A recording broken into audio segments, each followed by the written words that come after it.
Hello friends, welcome back to Study Kar. मैं हूं आपका दोस्त प्रभाकर। आज हम डिस्कस करेंगे 30 दिसंबर 2021 से related most important current affairs. तो लेक्चर को आपको बहुत ही ध्यान से सुनना है। अंत में आपसे कुछ क्वेश्चन पूछे जाएंगे तो उनके आंसर भी आपको कमेंट बॉक्स में देना है। दोस्तों, आपके जब आंसर आते हैं तो बहुत ही अच्छा लगता है कि आप मेहनत कर रहे हैं। दोस्तों, इस लेक्चर के जितने भी क्वेश्चन हैं वो आपके एग्जाम के पॉइंट ऑफ व्यू से बहुत ही महत्वपूर्ण है। तो नोट करिएगा और ध्यान से सुनिएगा और इनका रिवीजन जरूर करना है। पहला क्वेश्चन है, किस भारतीय तेज गेंदबाज ने टेस्ट क्रिकेट में भारत के लिए सबसे कम गेंदों में 200 विकेट लेने का रिकॉर्ड बनाया है? तो आंसर होगा इसका मोहम्मद शमी। दोस्तों, भारतीय तेज गेंदबाज हैं मोहम्मद शमी। तो उन्होंने टेस्ट क्रिकेट में भारत के लिए सबसे कम गेंदों में 200 विकेट लेने का रिकॉर्ड बनाया है। हुआ क्या है कि सेंचुरियन में भारत और दक्षिण अफ्रीका के बीच टेस्ट मैच चल रहा है और दोस्तों, पहली पारी में शमी ने यह मुकाम हासिल किया है। इसके लिए उन्हें 9,896 गेंदें फेंकनी पड़ी हैं। दोस्तों, इससे पहले यह record off spinner Ravichandran Ashwin के नाम था, जिन्होंने 10,248 गेंदें फेंकी थी और 200 विकेट लेने का कारनामा किया था। दोस्तों, शमी सबसे तेज 200 विकेट लेने वाले भारत के तीसरे गेंदबाज बन गए हैं। ये भी इंपॉर्टेंट पॉइंट है कि जो मोहम्मद शमी है, ये 200 विकेट लेने वाले भारत के तीसरे भारतीय गेंदबाज बन गए हैं टेस्ट में। दोस्तों, शमी ने यह उपलब्धि अपने 55वें टेस्ट मैच में हासिल की है। उनसे आगे हैं कपिल देव और जवागल श्रीनाथ। दोस्तों, कपिल देव ने 50 टेस्ट में 200 विकेट लिए थे और जवागल श्रीनाथ ने 54 टेस्ट मैच में यह उपलब्धि हासिल की थी। दोस्तों, शमी की बात करें तो इन्होंने टेस्ट में 200 विकेट, ओडीआई में 148 विकेट और टी20 में इन्होंने 18 विकेट लिए हैं। इसके अलावा फर्स्ट क्लास क्रिकेट में इन्होंने 298 विकेट लिए हैं। तो ये है कैरियर किसका? मोहम्मद शमी का। चलिए अब हम बात करते हैं भारत में क्रिकेट को कंट्रोल करने वाली संस्था बीसीसीआई की। तो दोस्तों, बीसीसीआई का फुल फॉर्म क्या होता है? तो board of control for cricket in India BCCI का फुल फॉर्म होता है। इसके बारे में जितने भी पॉइंट हैं उनको डिस्कस करते हैं।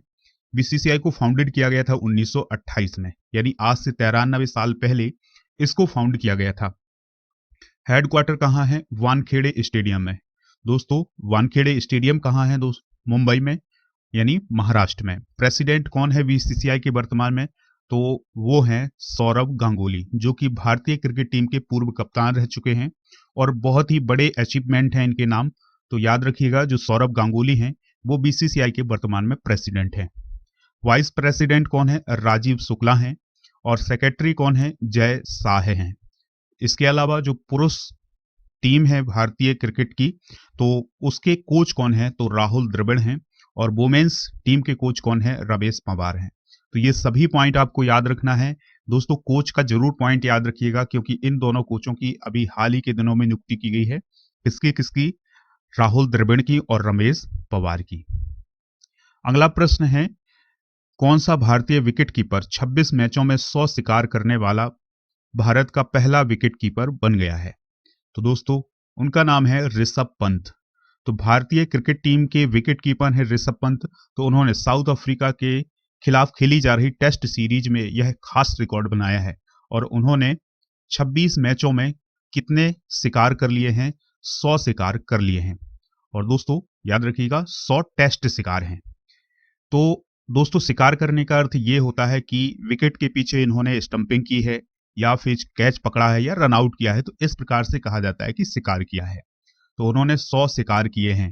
दोस्तों, टेस्ट क्रिकेट में ऋषभ पंत ने कुल 93 कैच लपके हैं, जबकि 8 बल्लेबाजों को स्टंप किया है। उन्होंने इस तरह से टेस्ट में कुल 100 शिकार करने का कमाल कर दिखाया है। दोस्तों, भारत के लिए सबसे तेज 100 डिसमिसल करने वाले विकेट कीपर कौन कौन रहे हैं? तो उनके आप नाम ध्यान से सुनिएगा। पहला नाम है ऋषभ पंत का, जिन्होंने 26 मैचों में यह कारनामा किया है। दूसरे नंबर पर हैं एमएस धोनी, जिन्होंने 36 मैचों में यह कारनामा किया था। तीसरे नंबर पर हैं रिद्धिमान साहा। रिद्धिमान साहा ने 37 मैचों में 100 शिकार करने का रिकॉर्ड बनाया था और किरण मोरे ने 39 मैचों में 100 शिकार किए थे। चलिए अब अगला प्रश्न डिस्कस करते हैं। महत्वपूर्ण प्रश्न है, किस देश के शतरंज मास्टर्स मैग्नस कार्लसन ने फिडे विश्व चैंपियनशिप का खिताब जीत लिया है? तो दोस्तों, जो मैग्नस कार्लसन है ये किस देश के हैं? आंसर होगा इसका नॉर्वे। नॉर्वे के शतरंज मास्टर मैग्नस कार्लसन ने फिडे विश्व चैंपियन का खिताब जीत लिया है और कार्लसन का यह 5वां ग्लोबल टाइटल है।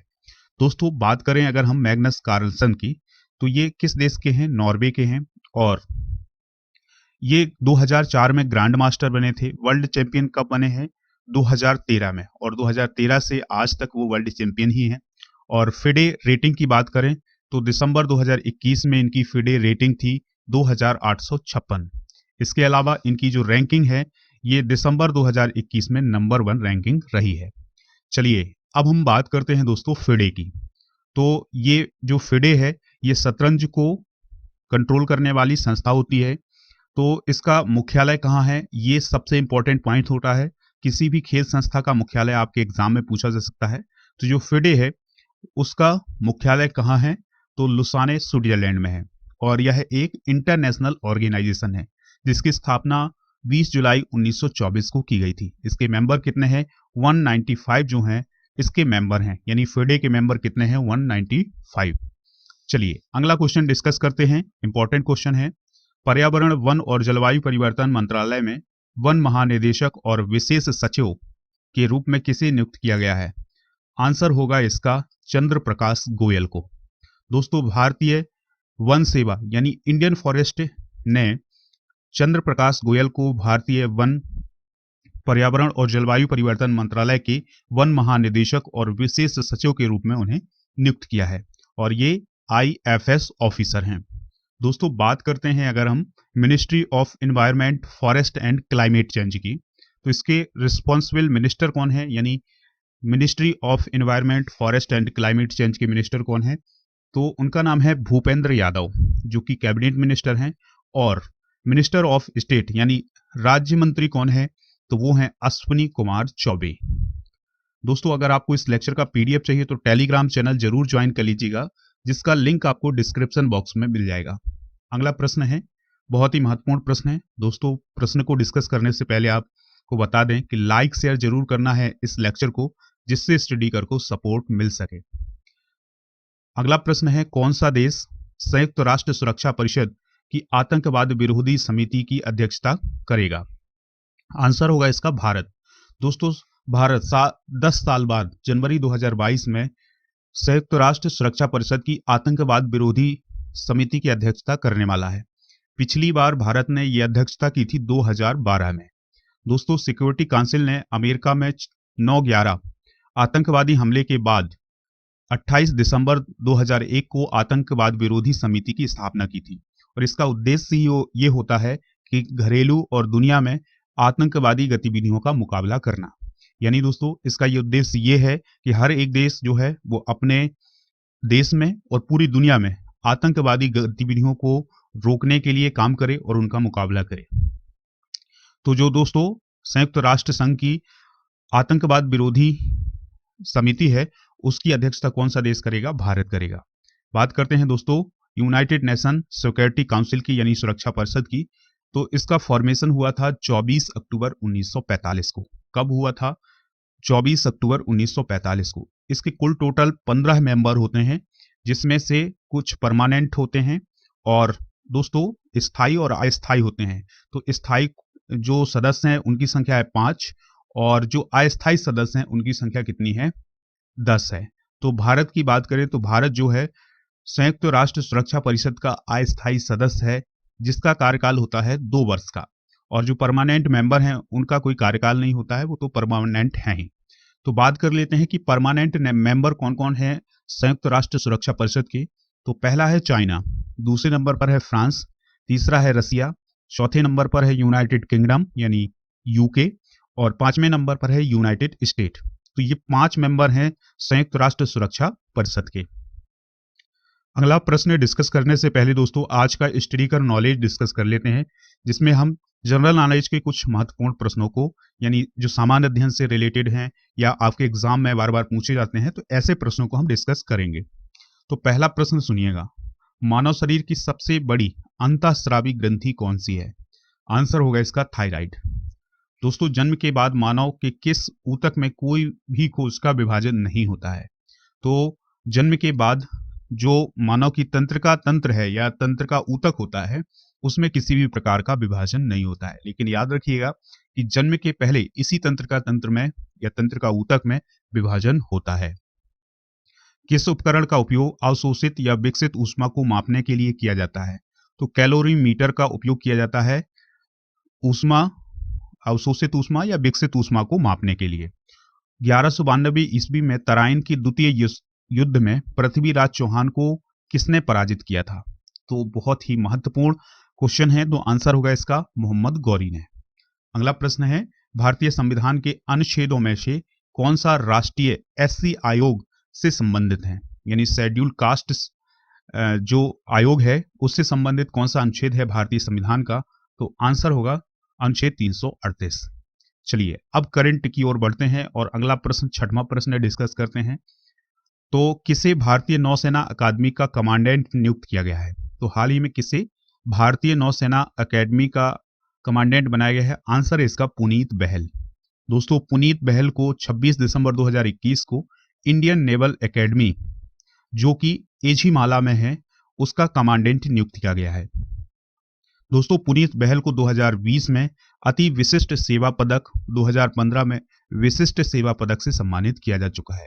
बात कर लेते हैं इंडियन नेवल एकेडमी की। तो इसकी स्थापना हुई थी 8 जनवरी 2009 को और ये कहां पर है, किस स्टेट में है? तो केरल में है और कन्नूर में है। दोस्तों यह भारतीय नौसेना में शामिल सभी अधिकारियों को बुनियादी प्रशिक्षण प्रदान करता है। यानी जो बेसिक प्रशिक्षण है नौसेना के अधिकारियों का वो प्रदान करता है कौन? Indian naval academy. अगला प्रश्न है, लास्ट प्रश्न होगा आज का, ध्यान से सुनिएगा। हाल ही में किस देश ने बिना एनओसी यानी नो ऑब्जेक्शन सर्टिफिकेट के विदेशियों की शादी पर रोक लगा दी है? तो उस देश का नाम है श्रीलंका।